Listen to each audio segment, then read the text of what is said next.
Et autre joueur qui a envoyé un message quand même très sérieux, c'est Rafa Nadal. Lui, il l'envoie depuis quelques semaines. Quel match, parce qu'il y avait Ryan Harrison en face, c'est quand même un Américain plein de talent. Oui, et sans complexe, qui arrive sur le court, lui, sans complexe. C'est pas, il y a certains joueurs ou même certaines joueuses face à une Serena pour les joueuses, à un Rafa, un Djoko, ils sont un petit peu en dedans, ils savent déjà. Non, lui, il arrive, il joue son match et il n'y a rien à faire. Il n'y a rien à faire parce que Rafa, il est partout, il est présent. J'ai pas vu tout le match, mais j'ai vu quelques jeux. C'est une intensité énorme, c'est un déplacement fabuleux.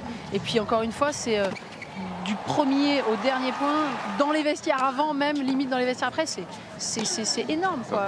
Ce qu'il produit et ce qu'il dégage physiquement. Et voilà, c'est un message encore fort envoyé, même si on savait qu'il arrivait prêt et avec les crocs pour cette US Open. Et puis, dans cette US Open, c'est vrai que nous, on a la chance de pouvoir un peu côtoyer les joueurs, parce qu'il y a notamment un jardin où les journalistes ont le droit d'accéder.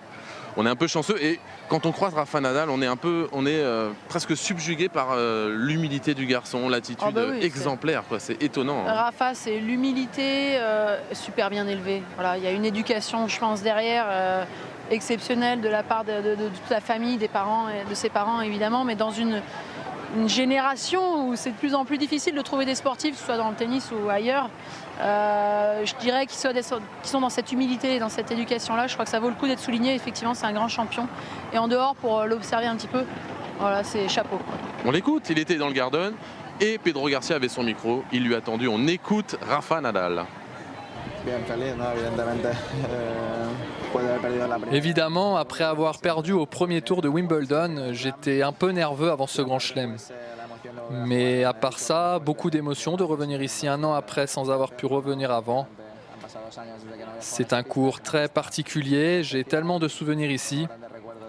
Franchement, c'est une surface dure à jouer, même la plus compliquée.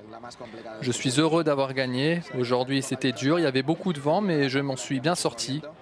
Et je pense au prochain tour, tant mieux. Voilà, Rafa, un régal de le voir sur le court, un régal de l'écouter. Et il continue l'aventure, évidemment, ici